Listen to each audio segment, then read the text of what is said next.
Welcome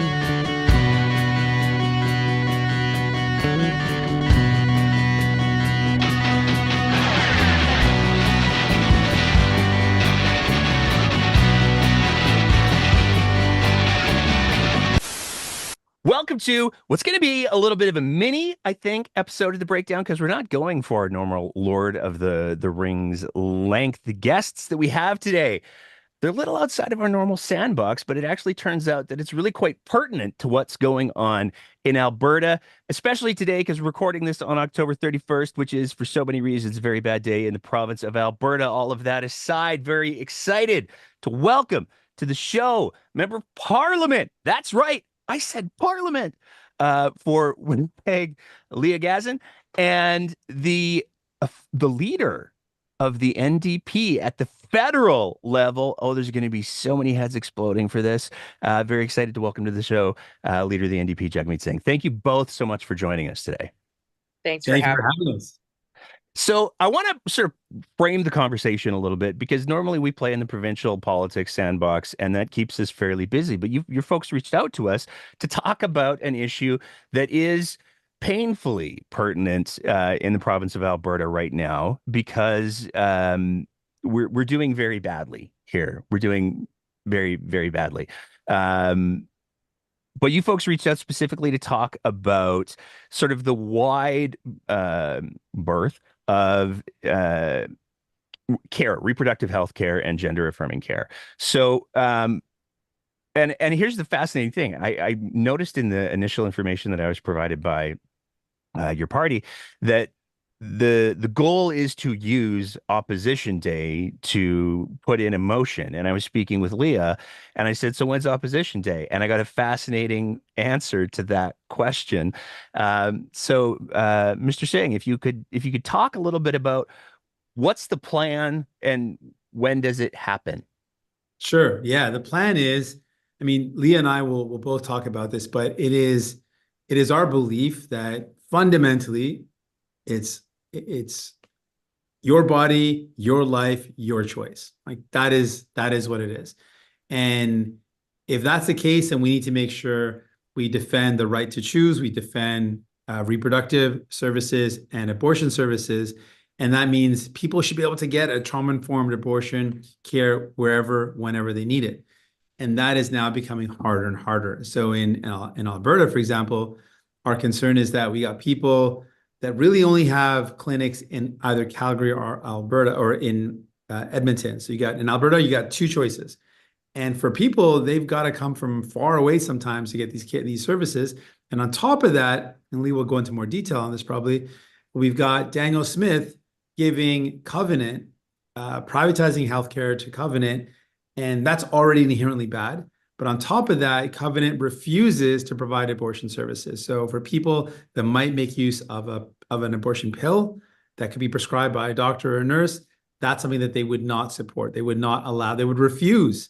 And so that's making access to care even harder. And that's a big problem. So not just in Alberta, across the country, this is a problem. And so we want to fight back by forcing the government to urgently respond to this problem, to say, we got to defend this right by defending access to that right in Canada. And there's threats from the Conservatives. There's threats because of what's going on in the States. There's lots of anti-choice people. And really, we think the decision between the person and the healthcare provider is between those two people. And what is in their best interest should be between the provider and a person receiving care. That applies to all care. And we specifically believe that applies very much fundamentally to reproductive care. Okay, Leah, I'm going to tap you in here because Mr. Singh was pretty clear that you've got more to say on the issue. So what is I guess, the broad question, and then I'll let you just take it wherever you want. What are the actual levers that the federal government has to pull on to influence these sorts of things? Because a lot of the commentary that we've seen here in Alberta has been, well, they could withhold some funding transfers, but other than that, So what are your thoughts on that? Well, I think it's first important to start out that, one of the things that has really become part of our Canadian identity is our public health care system, a public health care system that is becoming more and more under threat by provincial conservative governments that are looking to privatize the public health care system. Um, and the federal government, their responsibility is to enforce the Canada Health Act. And that is part of the Canada Health Act is to ensure that access to health care is not limited by financial or other barriers. Now, I'm going to speak to Alberta because you're an Albertan. And one of the things that's happening in Alberta, for example, you have a premier, Daniel Smith, who is looking at privatizing healthcare, giving it over to Covenant Health that is not in support of abortion or emergency contraceptions. Uh, that places the right to choose under risk. And while this is happening, whether it's for heart surgery, knee surgery, or abortion care, uh, the federal government over the last 9 years has allowed conservative provincial governments to privatize healthcare systems. So what does that mean in Alberta? If you need abortion care, where are you going to get it? Where are you going to be able to access it? So it's one thing for the Liberals to talk about, being champions of the right to choose, being champions of reproductive justice, supporting the human right to reproductive justice, including abortion care. It's another thing to protect that access to the right. The Liberals have failed. And this right, being able to access that human right, is currently under attack. Trauma-informed, gender-affirming abortion care. And the other thing I want to point out is, around all the stigma around abortions, people get abortions for a number of reasons. Sometimes it's a choice of not wanting to, not being ready to become a parent. Sometimes it's financial. Sometimes it's for life and death health reasons. There's many reasons why individuals have to get abortions. I don't want to live in a country like in the States where individuals are dying due to complications in their pregnancies. I don't want to live in a country where children who have experienced sexual abuse are forced to give birth. And this is what is at risk in this country. We know the Conservatives have tried to push through backdoor legislation, the last one in 2023 with Conservative MP Wagenthal, something that the Conservative leader voted in favor for, something that was imposed by all gender violence organizations and propped up by anti-choice organizations. We need to push back. I'm proud to be with a leader that, respects the right to bodily autonomy and the right to choose. I think there's and I say this with my peak middle-aged white guy privilege, but I think that there's also a pretty strong argument to be made that if a woman wants to get an abortion, or if a woman has decided to get an abortion, then the only people who need to really be involved in that conversation are the people that the woman chooses to have involved in that conversation. And I don't think that it's relevant. I don't care what Bob down the street feels is an appropriate reason for a woman to access that sort of healthcare. But it's interesting that you talk about the privatized piece, because I think there's two pieces kind of at play, and this is one of the areas that the province, especially here in Alberta, has been manipulating very effectively. So the line that Danielle Smith would respond to with the privatizing piece is, oh no, we're not privatizing it. We're having private people deliver publicly funded healthcare. But I mean, even if the covenant piece is big, but even in Airdrie, the province of Alberta has put forward an $85,000 pilot to say to some doctors in Airdrie, hey, what if you built a private urgent care, a private for-profit urgent care? It would still be available to the public, so it's okay. But that puts private figures, who are the term that we've come to use at the show is profitizing, because that's in effect what it is. Right. I'm going to ask the question again. What are the levers that you would like to see the federal Liberals pull on in order to pump the brakes on this? I don't think we can underestimate the power of dollars here. When we negotiate healthcare transfers, that's a big deal. So this is not just saying withholding. This is when we have agreements between provinces. We say, you know what? We should be giving as much as we can to each province to deliver care, but with one stipulation. not a cent of public money should go line the pockets of a for-profit company. Because in doing that, and as a former healthcare provider, you know this really well, if we are giving $100 towards care and it's for profit, some of that money is going to go to profit. Not all of it's going to make it to care. So not all of it's going to go towards a frontline care provider. Not all of it's going to go towards actually taking care of a patient. Some of it's going to go to making somebody rich. And in healthcare, that's a problem. You know, in other sectors, go at it. But when it comes to healthcare, we already know there's a lot of challenges. Putting our precious public dollars towards lining someone's pockets is wrong. We also have evidence that when it's private care, it's going to mean that people spend out of pocket. As much as they're going to say, oh, no, you know, you can use and access it the same way, as soon as you're allowed to charge and it's for profit, there's always upselling. And if you've got your healthcare provider saying, hey, well, you could do it this way and it'll be, you know, no fees, but I recommend X, Y, Z extra step, and it's going to cost you a bit more. You're going to say, well, my healthcare provider is telling me I got to pay a bit more. I probably should pay a bit more. And we found again and again, anytime there's for profit, people end up putting it on their credit card. They end up spending money out of pocket. It's not truly, it's no longer free. It's no longer public in that way. And then the final piece is we know that the workers, maybe those at the top, the ones that are running the show can make lots of money, but the workers in a private for-profit system end up getting abused and getting taken advantage of. Those workers don't get properly taken care of. And we see that again and again. In a private clinic, private spaces, it's the workers where the corners are cut to make more money. And those workers are the ones that actually deliver the care. So if you're cutting corners on the workers, it's going to hurt the ultimate care that people receive. Leah, you And got anything to add? Yeah, perfect. yeah, absolutely. And, kudos to our leader, for fighting to keep our healthcare public. And I just want to also point out, it's private. It might be private care, but it's private care that won't provide abortion, abortion care or contraceptions. And I say that because we have a conservative leader federally who talks about freedom. We have a conservative leader who's, spewing out things about protecting freedoms. Danielle Smith is attacking today in Alberta the freedom to access gender-affirming care through her privatization of Covenant House, using Covenant Health.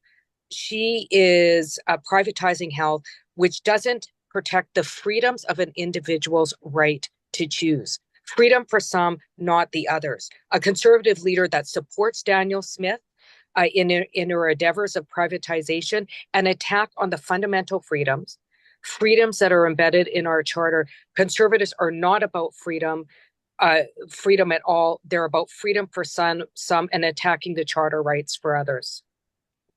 I mean, you opened the door for me, so I'm gonna walk right through it. Today, we are seeing legislation tabled in the legislature in Alberta that is going to make it illegal for physicians to provide gender-affirming care to at-risk youth. The statistics on this are very clear. When jurisdictions put forward this kind of legislation, there's up to a 72% increase in suicide rates among a population that already has disproportionately high suicide rates. So I know that we're coming right up to the line here, but I want to make sure that we address this because it is such an important issue and it is going to have such significant ramifications for these kids. Jagmeet Singh, what do you want trans youth and trans people at large who are feeling punched down on by the provincial government right now? What do you want them to hear? One, I see you and I hear you, and I'm sorry that you're going through this right now. You should never have been scapegoated this way and targeted this way. And really, it's Danielle Smith's failures to address the challenges that people are going through, and her finding a scapegoat to distract from the real problems that people are facing. People are saying, "Hey, I can't find a place to call home. I'm struggling with work. I'm struggling with the bills. Healthcare system is not delivering what I need." And instead of fixing the actual challenges that people are going through, the actual legitimate, real problems in people's lives, Danielle Smith is now distracting from that by attacking vulnerable people. So I think inherently that is just wrong. That's a bully move to attack vulnerable people, to distract from the challenges that people are actually going through. I think Danielle Smith should focus on fixing the problems that she's created that are made people's lives worse in Alberta, rather than going after these vulnerable kids. I want those kids, I want trans folks to know We see you, we support you, we believe in your rights to be who you are, and we will fight to defend your rights. Lee, I want to give you same space for the same response because I think it is important to highlight that what Alberta is about to do is a rollback on human rights. And when you get to a place where you can roll back human rights on one group, it becomes very, very easy to continue that push. And certainly the history of Canada isn't great when it comes to reproductive health issues, human rights issues. We like to feel like it is, but it's a lot more complicated than it is. Um, what would you say to, there's a chilling effect that's happening because this healthcare accessing gender affirming care is a conversation that's happening nationally. I have no doubts that it's probably happening in Manitoba as well. I don't know that much about Manitoba though. What do you want to say? Well, the so-called freedom fighting conservatives need to stop attacking people's right to bodily autonomy. They need to stop attacking our charter and allow people to have the ability to make decisions about their own body, whether it's gender affirming care, whether it is gender affirming abortion care. We need to protect the right of individuals to make decisions about their own bodies based on the circumstances they are in, based on what they need to be healthful and joyful. So I push back on Daniel Smith's attack on the right to people to make decisions about their bodies, and I think it's indicative. It's one thing to talk about freedom; it's another thing to assess somebody's action. The Conservative Party are violating the freedoms of individuals across this country by attacking the charter. And so I call on her to lift up the charter, protect bodily autonomy, and focus on, like our wonderful leader has indicated, fighting for things that really matter for folks right now: affordability, housing, access to healthcare, good education, breaks on post-secondary education. So I echo our leader. It's tremendously courageous that and a good ally that he's taking this on as a priority for the party. And I lift him up and thank you for having us both here today. I want to thank you both for taking the time to chat today. I could have easily done an hour here. So yeah. I want to say one thing, Nate. I Yeah. thought for big shout out to Leah. Thank you so much for the kind words. And Nate, I think you said it really well. Like the solidarity that comes in, like the idea that if you go after one person, one group's human rights, who's next? And really, ultimately, the question of what you want to do with your own body, and it come back to the original point. It should be a decision between you and your healthcare provider. What is in your best interest? What is good for your health? And someone who's trained, a professional who knows the evidence, who's going to look at the evidence and give you that best advice. That's really what our healthcare should be. It shouldn't be the random opinion of a premier who thinks that someone doesn't deserve this type of care or that type of care. Like, why would we let the arbitrary decisions and opinions of one elected official determine the type of care you get? It really fundamentally should be between you and your healthcare provider. And we can get into details about reproductive justice, gender affirming care, but broadly, it is that thought that someone is arrogant enough to believe that their own opinion on someone else's body and someone else's health should trump the healthcare provider and the evidence on what's good for their health. That's really what's at stake here. Yeah. I want to quickly just touch on, and I don't know if I have to throw the question to Leah because you probably got an assistant that's throwing stuff at you from the side, but the opposition day thing. Leah was telling me in the little pre-interview that the Liberals and the Conservatives are currently filibustering for 6 weeks and have stopped all forward work. Any ideas when the opposition day is going to be so that you folks can bring your motion to address this? Yeah, so we put it on the docket, so it's out there that we want to. This is going to be our opposition day motion. The date, though, it should have been before the end of this session, the sitting session, which goes until about the 15th, 16th of December. So it should have been before then, any date before then. Now that date is up in the air. So we're going to keep on putting pressure on both the Conservatives and the Liberals, who the Conservatives are playing this game where they're putting forward a request and then amending their own request and then sub-amending their own request. And the Liberals aren't tabling some documents that they should just table. So I blame both of them. Like the Liberals should just table the documents. It's pretty much all that's needed. And the Conservatives could just bring a vote to the House and all the opposition parties would agree that the government should table these documents. But they're trolling themselves by amending their own amendment and then amending it further just to filibuster by playing a game when they could just bring the vote forward. And I would absolutely support a vote that says, show us these documents. I agree. And the Liberals could just show the document. So both of them are playing games, and it's unfair because there's important work that gets delayed because of that.